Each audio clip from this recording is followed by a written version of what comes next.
दर्शकवृन्द नमस्कार अनि हार्दिक स्वागत गर्न चाहन्छु म प्रदीप भण्डारी।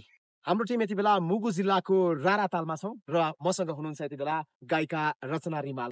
उकालो हो के यसलाई बिचराले कस्तो गरी हिँडिराछ अनि चलो है रचना रिमाल, स्वागत छ यहाँलाई। धन्यवाद, एकदम खुसी लागिराछ, रमाइलो लागिराछ। धन्यवाद। यहाँ एकदम रमाइलो भइरहेको छ। उहाँले सोध्न आँट्नु भएको क्वेसन नि मलाई थाहा कस्तो लागिरहेछ एकदम धेरै रमाइलो भइरहेछ अनि हामीले एकदमै धेरै भिडियो फोटोहरू खिच्यौँ। अलिकति अँध्यारो भइसक्यो अहिले चाहिँ, तर नि उज्यालो त्यति धेरै अँध्यारो छैन। अघि चाहिँ हामी उज्यालोमा आइपुगेको थियौँ अनि धेरै भिडियो फोटोहरू खिचिसक्यौँ। घोडामा आउँदा एकदम रमाइलो भयो। मैले त्यति लामो घोडा यात्रा कहिले गरेको थिइनँ।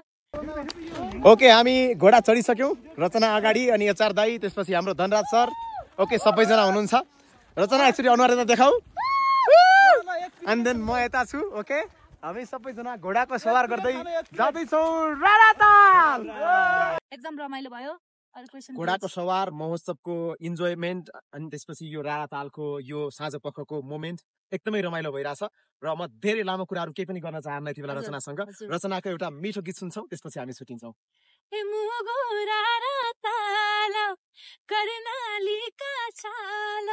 गया महिना साल फर्की आइजा हिरुलाल, बित्या महिना साल फर्की आइजा हिरुलाल।